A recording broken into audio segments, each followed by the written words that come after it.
अस्सलाम वालेकुम, hello everyone, welcome to my YouTube channel. My channel name is Aqib info. मेरे channel को share करो, सब्सक्राइब करो, साथ में बेल आइकन के बटन को दबा दें ताकि हमारे आने वाले से वीडियो का नोटिफिकेशन आपको मिल सके। तो एवरीवन बढ़ते हैं इस वीडियो के टाइम बाद मैं आपको बताऊँगी chain banking overview, pros and cons. Example, what is chain banking? Chain banking is a form of bank governance that occurs when a small group of people control at least three independently chartered banks. In general, the controlling parties are majority shareholders or the head of interlocking directors. Chain banking as a practice was declined along with a surge in the interstate banking. Key takeaways: chain banking is a form of bank governance in which individuals or an entity take control of at least three banks that are independently chartered. Chain banking differs from branch banking because it is a system where banks are connected through centralized ownership rather than a network of banks under a holding company. Chain banking has declined in popularity with the rapid spread of interstate banking. Understanding chain banking come into prominence after the smart market crash of 1929. They popular because they separate risk among group of banks instead of concentrating it in a single entity. According to a 1931 report conducted by Federal Server Community, chain banking first emerged in North Dakota, where David H. Bishop purchased a bank in 1884 and other in one in 1887. Subsequently, this form of bank ownership became popular in South. Starting in 1896, the Vidham organization purchased a series of banks, and 30 years later, it controlled nearly 200 banks in New York, New Jersey, and Georgia and Florida. A major reason why chain banking took root in the northwest and southern states is because they did not allow banking.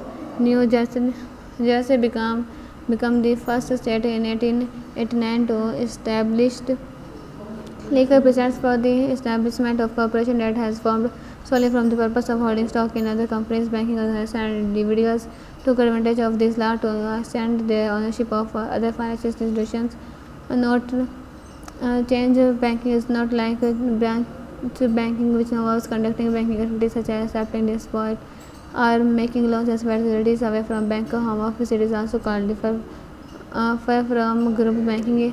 In group banking, several affiliate banks exist under a single bank holding company. In chain banking, there are three or more banks function independently without the traditional obstacles of holding company. A bank holding company is present a corporation, limited liability, and company or limited partnership that owns enough of the original bank holding stock of control its management. The activities of separate bank within the chain banking do not overlap, that the revenue is maximized as much as possible. Advantage and disadvantage of chain banking. The main advantage of chain banking is that the limit risk of customers while they are independently chartered.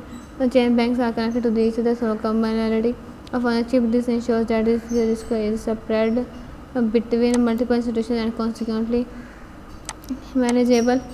Chain breaks also large banking organizations to reach out to underserved or small communities by taking an ownership stake in a bank operating within that community. Other advantages of chain banking include stability of operation through economies of scale. Financial institutions in a chain banking system can make loans to each other or relatively less term. There is also less competition between banks within the same chain banking group. For example, it is hardly like that bank from a group will compete for customers from the same geographical region, but less competition and risk can also have an adverse effect on banking services for a particular region because it limits customer choice by inhibiting competition and risk.